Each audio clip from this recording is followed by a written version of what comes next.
Hola a tots, benvinguts de nou al meu blog. En el vídeo anterior vaig donar les claus interpretatives sobre l'aparició de Mas País. Avui el que farem és criticar-lo estrictament des del punt de vista polític, perquè durant la campanya electoral he vist unes coses que no m'han agradat.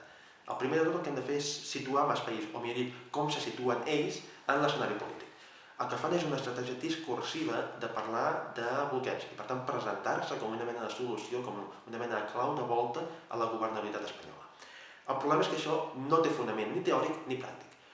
Teòric perquè en qualsevol negociació, en aquest cas entre PSOE i Unides Podemos, el que s'ha de fer és sempre donar més capacitat negociadora en aquella gent polític que t'interessi per tal de forçar l'altre a cedir i per tal de forçar l'altre a acceptar una miqueta més els teus pressupòsits.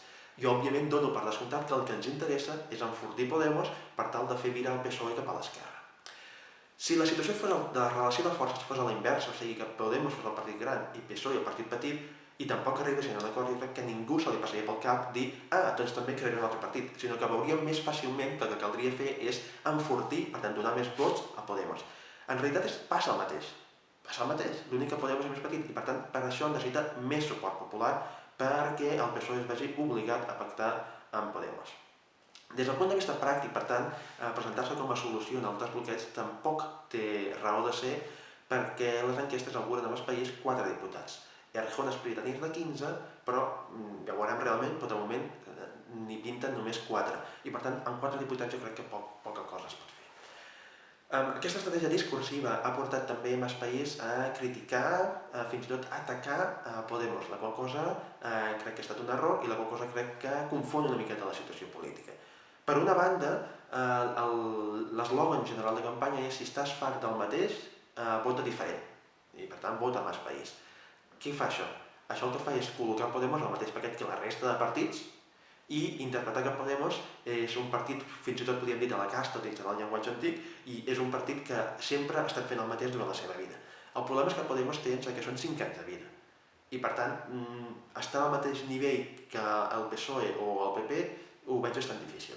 I el problema també és que Podemos va néixer i ha actuat sempre conforme a un objectiu, que és trencar el bipartidisme endèmic que hi havia a Espanya i intentar forçar uns governs diferents a tipus progressista. Per tant, posar-ho en el mateix paquet és molt difícil. De forma particular, en el cas de Catalunya, Raimundo Viejo va penjar en el seu tuit el següent, no sé si ho podreu llegir, si no ho dic jo, diu que hi haurà 4 opcions aquest diumenge per votar a Catalunya. El centralisme de Vox, PP, Ciutadans, l'estat autonòmic esgotat del PSOE, independentisme barra confederalisme de Junts per Cat, Esquerra, la CUP i els Comuns, i com a quarta opció la solució federalitzadora que representa evidentment a Mas País. Aquí el que està fent, encara és més greu, és posar al mateix paquet l'independentisme, s'entén el processisme i els comuns.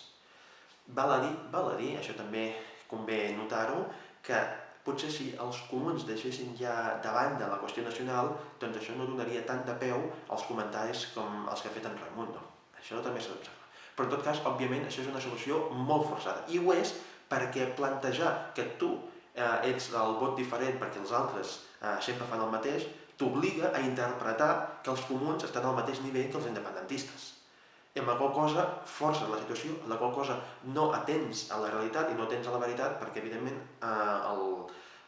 l'opció dels comuns i de Podem no està ni molt menys a l'òrbita processista.